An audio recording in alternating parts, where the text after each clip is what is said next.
اتباع سنت یعنی حضور صلی اللہ علیہ وسلم کے طریقے کو مان کر زندگی گزارنا، اس طریقے کے مطابق زندگی گزارنا جو طریقہ حضور صلی اللہ علیہ وسلم نے ہمارے لیے پسند کیا ہے اور خود عمل کیا ہے، اس طریقے کے مطابق زندگی گزارنے کو اتباع سنت کہا جاتا ہے۔ بسم اللہ الرحمن الرحیم۔ قرآن کریم کی بے شمار نصوص اور احادیث صحیح شاہد ہیں، یعنی گواہ ہیں کہ رسول اللہ صلی اللہ علیہ وسلم کی اطاعت اور آپ کی تعلیمات اور آپ کی سنتوں کا یعنی حضور صلی اللہ علیہ وسلم کے طریقے کے مطابق زندگی گزارنا ہی انسان کی مکمل یعنی اثردار نسخہ ہے، مکمل اصلاح کا نسخہ اکثیر اور دنیا و آخرت کی ہر کامیابی کا ضامن ہے۔ اللہ تعالیٰ نے قرآن حکیم میں ارشاد فرمایا، اعوذ باللہ من الشیطان الرجیم، بسم اللہ الرحمن الرحیم، لقد کان لکم فی رسول اللہ اسوۃ حسنہ۔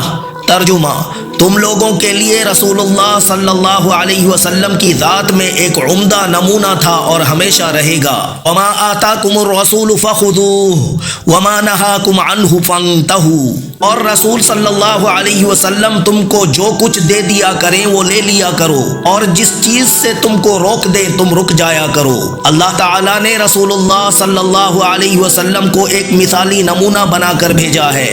اور لوگوں کو یہ ہدایت دی ہے کہ زندگی کے ہر شعبے، ہر دور، ہر حال میں عبادات و معاملات و معاشرت و عادات میں اس نمونے کے مطابق خود بھی اپنی زندگی بنائیں اور دوسروں کو بھی ایسی ہی زندگی بنانے کی فکر کریں۔